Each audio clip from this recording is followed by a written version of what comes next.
All right, sweet. Flatline MMA podcast episode number 53. Kev, we got a big, massive card to talk about here over the weekend. We had UFC 254, headlined by Khabib Nurmagomedov, taking on Justin Gaethje for the lightweight strap.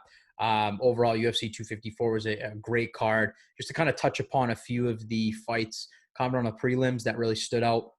A great fight between Nathaniel Wood, Casey Kenny. I think very controversial. I know Casey Kenny got the nod. I think a majority of kind of the folks out there thought Wood, got the nod there, but I can't leave it to the judges. So great performance by Casey Kenny getting that W there.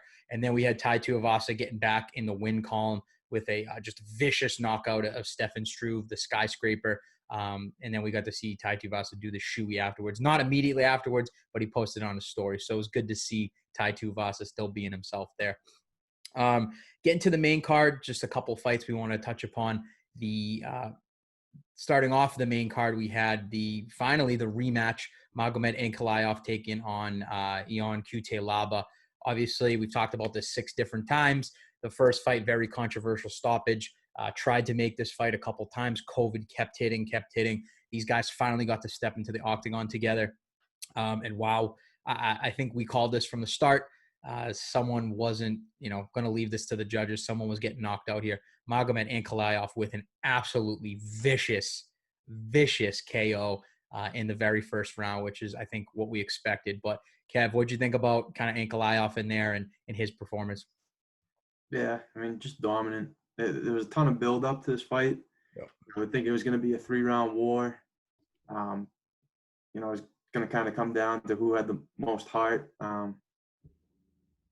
But yeah, Magomed just shut that down completely, and he did it early, and he did it pretty devastatingly. So, yeah, he took the question out of everyone's mind the first fight was definitely called too soon, but he ended the question of who is the better fighter. Oh yeah, 100%. I mean, you got to look at this guy's record, man. He's 14-1. You can tell, obviously, he has ridiculous knockout power. He's someone that, the light heavyweight division definitely, needs to keep an eye on. I'm assuming he's going to get a massive fight next. So curious to see this guy work himself up the ranks because he's friggin' scary, man. So great overall fight. We knew there was going to be a knockout in that fight. So Magomed Ankalaev, congrats to you. Just touch upon Lauren Murphy, obviously a huge rear naked choke. She's on a 4-fight win streak now. She's kind of calling for a title shot here. So we'll kind of see what happens and what plays out in the flyweight division. Phil Hawes, another just massive knockout over Jacob Malkin. Vicious against the cage. Just one of those highlight reel knockouts. As someone, Malkin, obviously newcomer, Robert Werger's training partner. Hawes, his UFC debut as well. So it was just overall great performance, knockout of the night kind of performance, you know what I mean? So overall, great fight there. Next, we had a heavyweight bout. We had Alexander Volkov taking on Walt Harris. Definitely a lot of build up to this one. Harris is, he wanted to get kind of back on track, back on his winning ways. He had Volkov, trying to get back in kind of the win column as well. Coming off a loss of Curtis Blades. So I thought, Volkov really just took control of this fight, man, and kind of from start to finish really dominated there, getting the second round, TKO. That body shot just absolutely vicious. You could just see it in Walt's face, and that just ended the fight there. But I think Volkov just did a great job of using his size, using his reach, and really just picking apart Walt Harris. So what would you think about this performance here? Yeah, I don't know if it was part of Volkov's game plan or if it was something they just picked up early in the fight, but those body shots were hurting Harris, and he was throwing fakes, going to the head. He was throwing those kicks and landing to the body too. He was mixing it up. He kept Harris guessing, and just eventually those body shots ended up being too much. So it was a good win for Volkov. Yeah, huge win. And this is a guy that's really kind of always at the top of, the heavyweight division, right? He's had a couple losses, some brutal losses. Obviously, that Derek Lewis, that loss must, kind of haunt him every day. But he's always the top of the division there. So, I'm assuming he's going to probably get a big fight next 2, it's a big win on a big stage versus, really tough Walt Harris. So, great performance by Volkov here. I think we kind of called that on the last fight, on the last podcast, saying he would kind of pick him apart on the feet, use his range, use his size. So he kind of did what we expected anyway. And let's get to the co-main event, because we knew this was going to be a fun one. We knew this was going to be exciting, a potential fight, fight of the night, fight of the year kind of fight. We had Robert Whittaker taking on Jared Cannonier. Obviously, Whittaker, just lost his belt, within the year, right? He was coming back for a vengeance. Jared Cannonier is on a little bit of a streak here. He's the guy. He's got the knockout power, right? And I think this fight really didn't go the way a lot of people expected, right? I think, Whittaker dominated, man, from the starting bell to the end of the third round, minus, I think the last flurry in the last minute there where Cannonier kind of made a little bit of a comeback. But I thought, we called this on the last podcast as well. I think overall skills wise, Whittaker is just kind of the better MMA fighter. He has a better overall skill set. He kind of took Cannonier into the deep waters, right?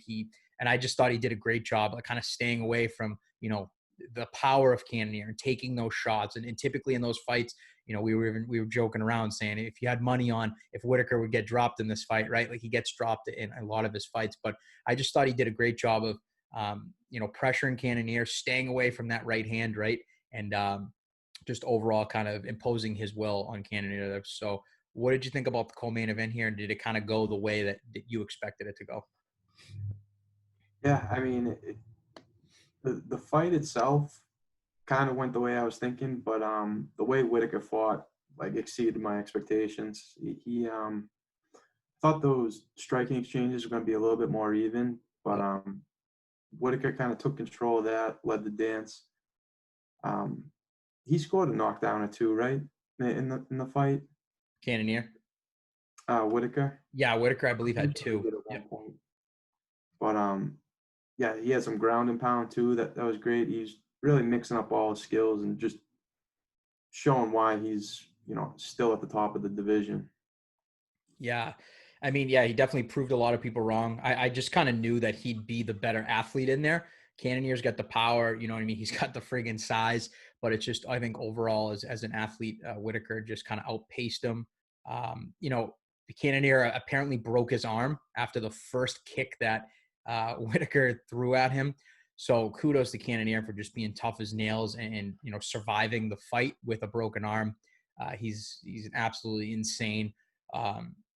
But this kind of sets up, Whittaker as kind of the number one contender here, fighting Izzy again. And now I think a lot of people are kind of asking the question, like, is that the fight, is that the right fight to make next? Like, yes, Dana White came out and said, Cannonier, Whittaker, the winner will fight Izzy.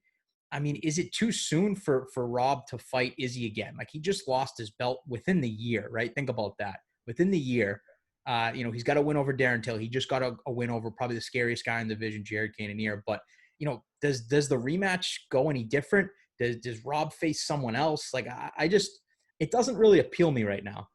I mean, what do you think? Yeah, no, I agree with you. But what Whittaker's kind of made his way back to the top of the hill. I mean, there's really no one else that can make a better case for a title fight at this point. The only thing that he has against him is that he's got a loss against Izzy already, and he kind of got outclassed in that fight. It wasn't a competitive title fight, so I think he's deserving of it. It's not. I don't think that fight's going to sell too well, just because of how the first one went. I think it's going to be really hard to market. But yeah, there's no one else. I can't really think of anyone else that could step past Whittaker at this point. Yeah, I mean, you're looking at just look at the top 5, right? It's like, Izzy, he already starched Whittaker, right? He starched Costa. Cannonier just lost. Hermanson just got starched by Cannonier, but is also fighting Darren Till. Yoel, we all know how that went. Till's fighting Hermanson. It's just, I mean, it puts Rob kind of in the perfect situation. And I do agree with you. It's not like Rob, won one fight and he's like, I want a title shot. Whitaker is like the most down to earth guy, and he worked his way back up like like ex champions do, and he is definitely deserving of this next title shot. I don't see it going any different. I mean, is there anything that you saw in the Till fight or in the Cannonier fight that could make you believe that he could make the Izzy rematch a little bit competitive, or do you think it's going to be the same result? I mean, just from watching the interviews, his like post fight and all that, it didn't really seem like he had any answers for what he would do different, what he thought went wrong in there, if there was anything leading up to the fight that he could attribute to that loss. Um, I think in terms of deserving a title shot, he's the guy. But in terms of the most competitive fight, um, probably be Gastelum, in my opinion. Yeah. He already had a war with Izzy. He does have a loss after that, which kind of goes against him. But I think other than Whitaker, I think I would like to see the Gastelum fight run back. Yeah, no, I mean, obviously that was a ridiculous fight of the year, right? On an awesome card. Uh, do you think it's just where Gaslam is in his career? It's like I don't know if I see that happening again. I know you brought it up in the last podcast. You know, maybe if Whitaker is like, you know what, I need a little bit more time. Izzy wants to fight. Maybe they'll just throw Darren Till in there because that would sell. I know Darren's coming off of a loss to Whitaker, but I think that sells, man. Darren's a big star where he is. Izzy's a big star. The trash talk will be hilarious. I think that sells. I don't think the UFC would do it because Till and Hermanson are set to fight, but who knows? They could scrap it and make the winner of that. If Till comes out of that, maybe he'll get the next shot. If Izzy could say no, Izzy could just be like, I don't want to fight Rob again. So because we really haven't seen Izzy come out and say that. Izzy was really confident that Cannonier was going to starch Whitaker and he was going to fight him next. He goes, I DM'd Cannonier. I said, you starch Whitaker, you're next. We're going to fight. And I think that kind of spoiled the plan there. I think Izzy wanted that fresh new blood. So who knows? He could turn it down and say, you know what, it doesn't excite me, which champions do nowadays. So curious to see where the UFC goes with that. Even Rob said in there, he's like, yeah, I'd like to get that one back, but whatever happens, happens. He's just like a super cool dude. Like, but overall, a great fight. I think a lot of people were surprised by Rob and, how his chin held up and how he just kept moving forward. But overall, great performance by both of these guys. We knew this was going to be a great fight as well. And let's get to the main event, buddy. The whole world was watching this one. We had Khabib Nurmagomedov taking on Justin Gaethje for the lightweight strap. I think a lot of people came into this thinking, hey, Justin's the guy to do it. Justin's the guy to give Khabib his first zero. He's going to land some punches. He's going to land the leg kicks, and he's going to take Khabib into the deep waters, and he's going to knock him out. Man, were we wrong. We were just so wrong. Khabib just vintage Khabib performance, man. Standing with Justin Gaethje in the first round, eating those leg kicks. Yeah, he was limping a little bit. I thought Justin did a good job utilizing those. I wanted to see a lot more outside leg kicks rather than inside leg kicks, which I thought probably would have been more effective. But Khabib taking him to the second round with just honestly that sequence when he took Gaethje down in the second when he finished him was probably one of the most beautiful shots I've ever seen in MMA. Just the sequence of that shot, to the triangle, it was just crazy. And still Khabib retires after. Everyone's in tears, everyone's shocked, but getting it done versus probably aside from I think Conor McGregor and we want to say Tony Ferguson, but obviously that fight didn't happen. Probably the scariest dude in the division, the guy that poses the biggest threat to Khabib. What'd you think of Khabib's performance? It was just because I thought it was just flawless, man. Yeah, it was flawless on Khabib's part. Like you said, there were some improvements that I think Justin uh, could have implemented. He was throwing a lot more inside leg kicks than he normally does. He kind of got away from a lot of the things that make him great and make him a big threat to Khabib. Um, he was kind of running around the ring a lot more than he usually does. And I know that was part of the game plan to get off the cage, but at the same time, uh, that was he looked gassed by the end of the first round. It kind of worked against him. Um, if he had a way to create angles or to um, throw punches and then sidestep out of being backed up against the cage, I think those would have probably worked better for him. Um, but again, he landed some big shots. I don't know if he wobbled Khabib, but Khabib takes shots so weird. Like he'll get hit and then like it'll look like it'll hurt him, but he's back to stalking a second later. So Justin landed some punches, landed some of those inside kicks, landed an outside kick that looked to hurt Khabib a little bit, but ultimately got taken down, got his legs tied up at the end of the first round, and then got finished early in the second. So yeah, I mean Khabib, he looks unbeatable. I mean, he really didn't even look too worried about standing with Gaethje. I mean, it took him to like the last 30 seconds of the first round to actually even attempt to take a shot. So and he landed some shots of his own too. He landed some good right hands, some good jabs. Um, so yeah, I mean that's it's a great way to go out if you want to retire. Yeah, I mean, you kind of hit the nail on the head there. Do you think, because I was surprised that he kept it standing and that he didn't, do you think it was just something where he felt Justin's power and it was like, this is nothing to me. I'm going to stand with this guy. I think I'm going to piece him up on the feet. Like, I just, especially that. And like, I look at the Conor fight, I look at the Aquina fight where, Khabib's coach is yelling at him, like, take down, take down. And he's willing to stand. Like, he's got that confidence that like, you Yeah, know, I can take a shot. And I think for now, obviously, Khabib's never been knocked down.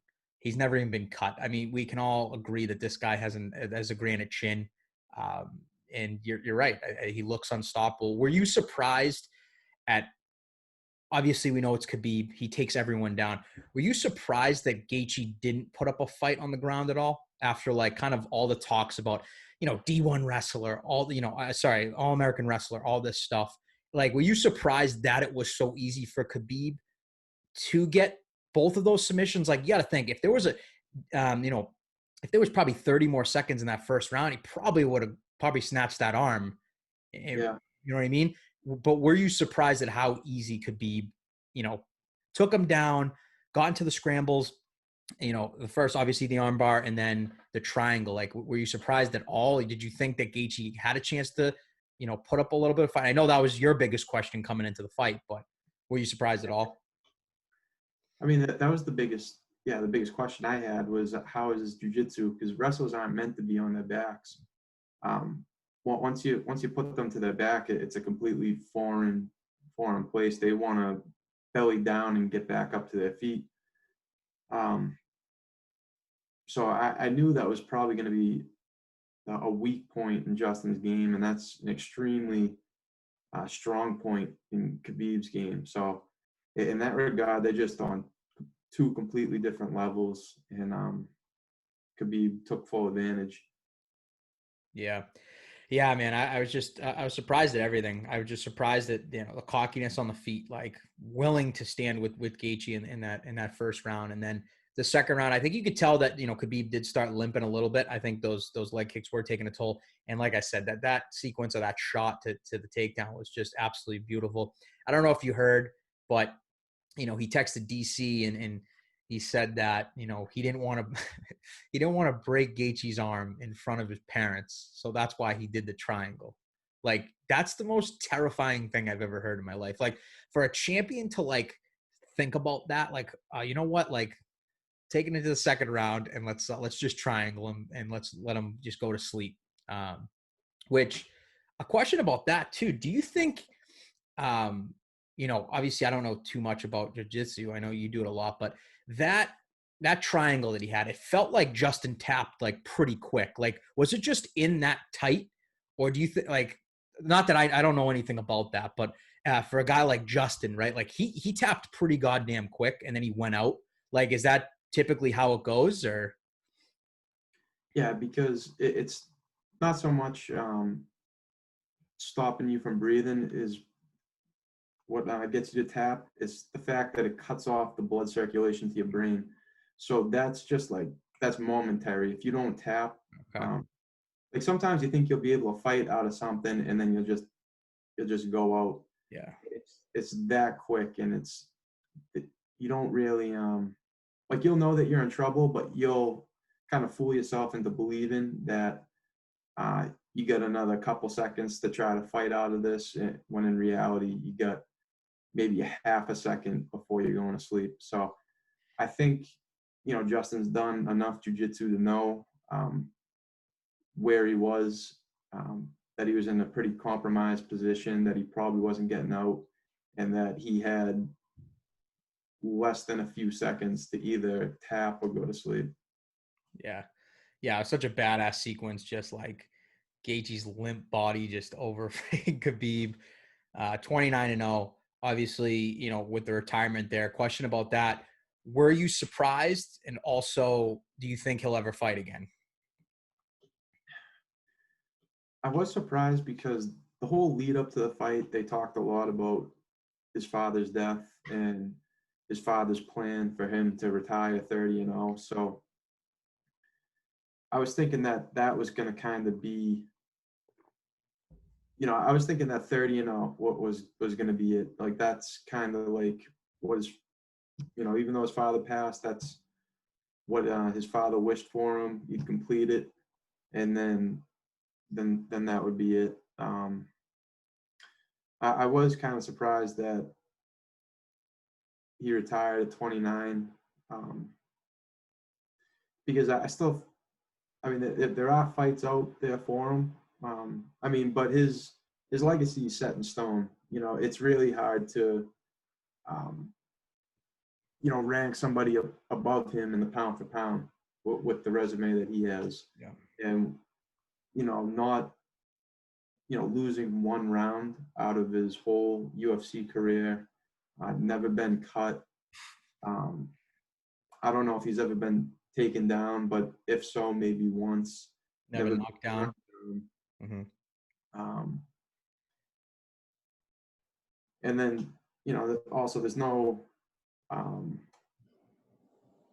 no performance enhancing use. There's no scandals. I mean, he had the thing with Connor, like the big fight after that, but overall, he's had a pretty uh, wholesome career in terms of being a pure athlete, Yeah. and like respecting his opponents and being a role model. So I don't know. I guess it does make sense to retire at that point. You're 29-0. You have all those things going for you. No one else has ever done what you've done in the sport. But I did think that he was gonna continue on for the 30-0 and then call it a career, because that was his father's plan. Yeah. No, and I was shocked too. I thought, the whole lead up, maybe GSP was next, or anything like that. But to me, I just, what sucks is that I feel like Khabib is getting better, and that's so scary. And I wish, like, it's kind of like, Barry Sanders in football retiring so young, and like we didn't get to see his full potential. And it's like Khabib, man. People want to make the John Jones and Khabib comparison about Jones has, 15 title defenses. Khabib, has only been in 4 title fights, whatever. I truly believe Khabib can be this guy that can go on this ridiculous run of 10 title defenses. I just, after Saturday night, I don't believe that anyone can beat him. I mean, there's always going to be that Tony Ferguson argument. And beside him, I think it can be a really great fight. I think he could give, a lot of trouble. But after seeing Khabib stand toe to toe with, some of the best strikers in this division, I just don't see anyone that beats this man. anyone that cuts this guy, anyone that like can knock him down. And I think maybe that's why he walks away. I don't think he sees a challenge. I know he made a promise to his mother, all this stuff, but I'm taking a look at, this top 10, right? It's like, chokes out Dustin Poirier, chokes out Conor McGregor, um, beats Al Iaquinta, right? It's like, you know what I mean? I know his wishes were he wanted to end off his career as the pound for pound number one. The UFC just released the rankings this morning. He is pound for pound number one. So congrats to Khabib. You're an absolute savage. Now I know we'll touch upon this real quick. A lot of GOAT conversations have come up. I don't know if you've seen what John Jones has been doing. He's been going off on Khabib, talking about his title defenses to Khabib's. Does this put Khabib in the GOAT conversation, retiring undefeated, retiring, losing one round in your career, not getting cut, not getting knocked down? Is he up there with Jones, or, because people are trying to say he's the GOAT now. Retiring undefeated is the GOAT. Does Jones kind of have what he's saying make sense as to why he's the GOAT and Khabib's not? Or does Khabib not in the top five? Like, what would you say? Yeah, I think that so.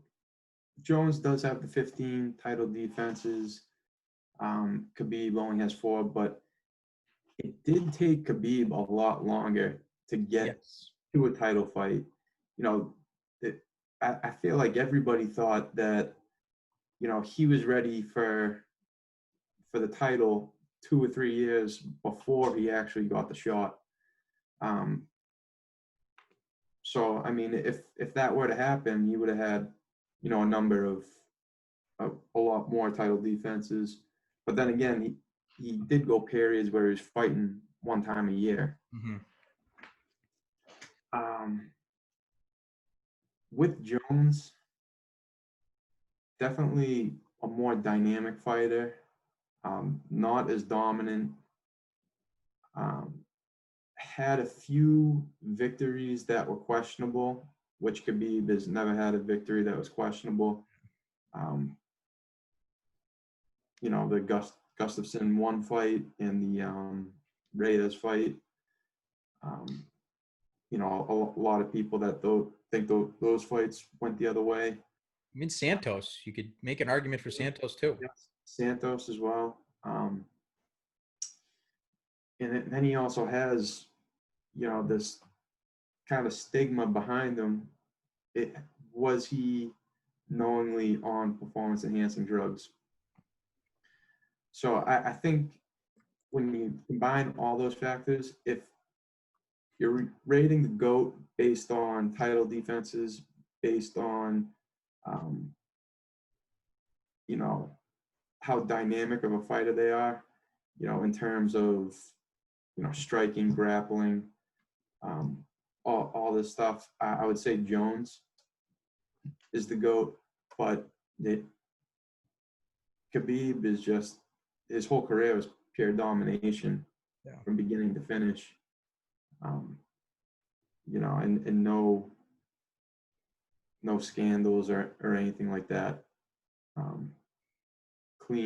Left the sport with a clean reputation. So I would have to say Khabib.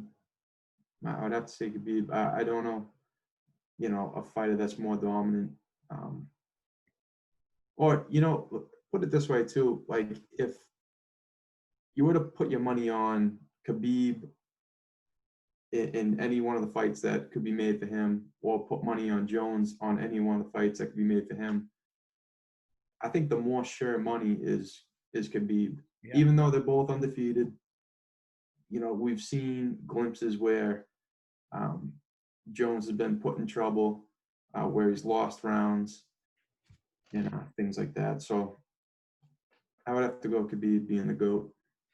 Yeah, I completely agree, man. I just look at, the way Khabib carries himself, the way in the octagon, man, I don't even think we've seen the man breathe heavy.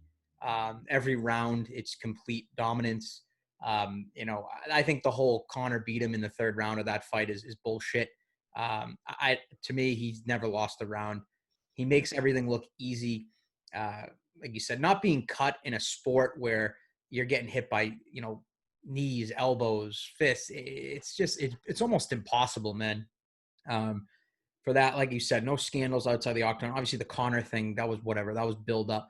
But I agree, man. Going unblemished in your career, Jones has that disqualification, right? And although that's bullshit, he's still got a 1 on his record, right? He's still got all those the scandals, all that stuff. To me, Khabib's an ambassador of the sport. Um, he's someone that is going to go down as he's like a GSP type. GSP, really no scandals, great guy, respected his opponents, same style. I mean, to me, it's pretty easy. It's Khabib 1, GSP 2, and I think a lot of people can agree with that. GSP had those 2 losses, and I think if he didn't, he'd be right up there as the GOAT conversation. But Khabib being undefeated, unblemished, you can't argue with that. So my vote could be pound for pound #1 fighter in the world, and also as of right now, I think he is the GOAT of MMA, to be completely honest. So I know we just rambled on there.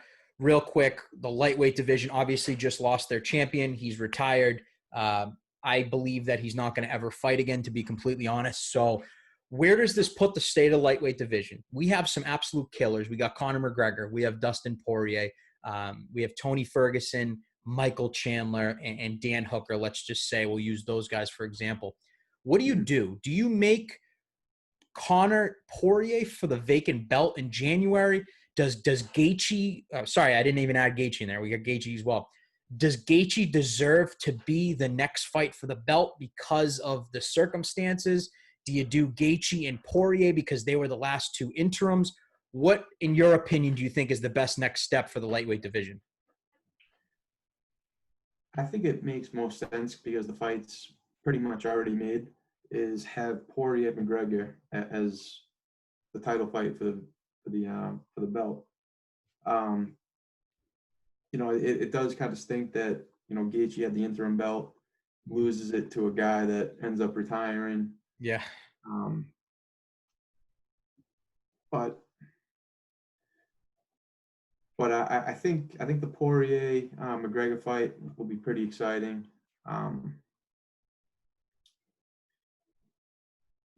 Poirier's got a win over Gaethje, so that kind of puts him into the title shot conversation. McGregor was past champion, he fought Khabib, went 4 rounds with him. The only thing that stinks about that for the other fighters is how inactive he's been. Yeah. He's been fighting, at other weight classes too. So I can see that being a little frustrating, but I think everyone understands what McGregor brings to the sport. And I think too, if McGregor were to become champion, force him to fight a lot more, they could bring a lot more excitement to the sport. I mean, it's been incredible this year since the whole coronavirus and everything. It has some great fights, but McGregor just brings that next level. So I think it makes sense to make that McGregor Poirier. Yeah, I mean, I agree with you. Conor, the UFC wants Conor to be champion, man. He brings in the pay-per-view buys. He brings in the money. He's the biggest superstar, not just in MMA, but in all of sports. Just look at his Instagram, look at his Twitter. When he tweets, the world erupts. He's the guy. And I think the UFC wants nothing more than to have him as champion. Obviously if you're a guy like Tony Ferguson, you're bitching and moaning right now. You want your belt. I would love for them to do some sort of tournament. I think that would be sick, like a Bellator lightweight how they do that stuff. That would be sick. But overall, I think it just makes the most sense. Make the vacant belt in January, Conor, Dustin. And then I guess from there, do you think Gaethje deserves a crack at the winner? Does Tony? Who do you think deserves the winner if they do make Dustin Conor? Does Chandler get thrown in the mix? I guess ultimately there's so many killers in the top 5. It's so hard to say. But who do you think, evidently, if Conor Dustin's made for the vacant belt, who gets the winner? Yeah, I mean, it's a a great position to be in, and it's a Yeah. shitty position to be in because, um, all these guys get great cases. You got Gaethje, who's got the win over Ferguson, who looked incredible. Was the most recent, active champ. You get Ferguson, who's got the one loss on his record, but had was it 9, 10 win, 12 fight win streak. 12 fight win streak prior to that. Um, and get stripped of his belt and all this stuff. So you got him right there. And then, I think the person that probably has the weakest case is Chandler being the new guy. Mhm. But he did, you know, make a pretty decent sacrifice for the UFC Yep. to save the card if anything were to happen. He did a full training camp, went to Abu Dhabi, made weight, did all did the whole fight week, did the interviews, did everything for a fight that he wasn't guaranteed to have. That was actually um, more likely not to happen than to actually happen. So I think that just speaks a lot about his commitment to the company, what he's willing to do. Um, so I do think that the UFC has to do him some type of favor because that was a pretty big sacrifice. But yeah, I'd say, man, I guess depending on who wins. It's tough. So if it's McGregor that wins, I think the most exciting one to make would probably be Gaethje. Yeah. Um, but if Poirier wins, Ferguson would be a lot of fun. Yep. Gaethje getting a shot at redemption there. I think that's another good one. But yeah, I mean, and you got like these fighters coming up too, like Dan Hooker, Oliveira. They're kind of nipping at the heels of all these guys. They're right there as well. So um, the level of competition is crazy in that division right now.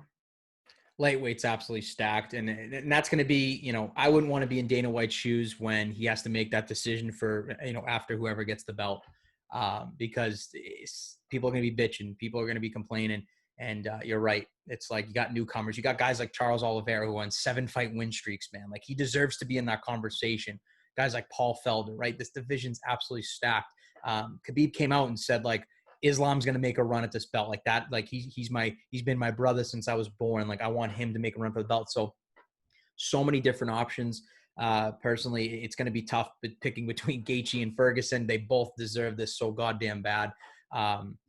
So we'll see what happens at lightweight. I know it's kind of a mess right now, and I hopefully things get announced and Dana gives us some clarity within the next few weeks and in a month here. But I think it's going to be Dustin Connor. I think it's going to be a no-brainer, to be honest. Money fight. It's going to be huge. So UFC 254 in the books. What a great pay-per-view to end off, I believe, their second stint on Fight Island. So it was just incredible. Congrats to Team Khabib.